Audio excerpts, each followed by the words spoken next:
It is the second phase of the war, according to what Netanyahu said.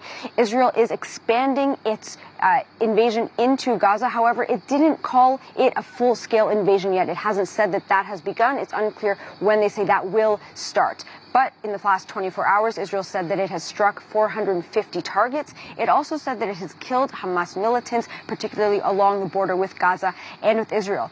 Israel is saying that there are two objectives for this phase of the war. One is to completely destroy Hamas. The other is to get back the hostages. There are more than 220 hostages in Gaza right now.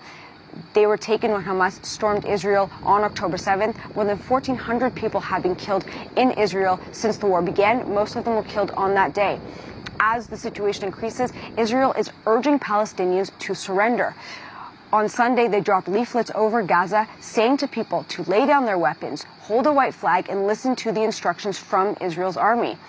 Israelis were saying to the Palestinians that Hamas leaders are exploiting them. They said in these flyers that Hamas leaders were trying to save themselves and that the civilians in Gaza were going to die for no reason.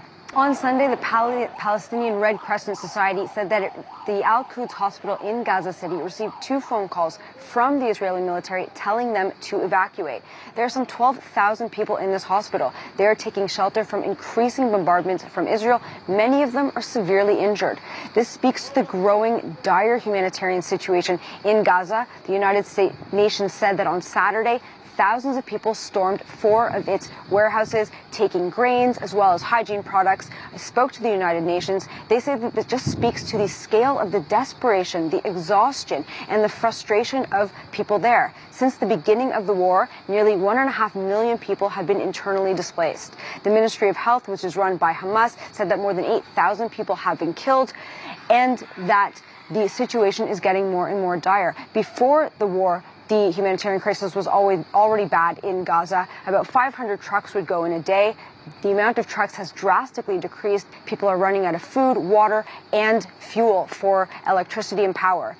Israel has denied the fact that there is a shortage of water and food. However, they said that in the coming weeks, they're going to let in more aid to the south of Gaza. They did say that they opened 2 water pipes in southern Gaza, but the Associated Press is unable to independently verify if either of those are working.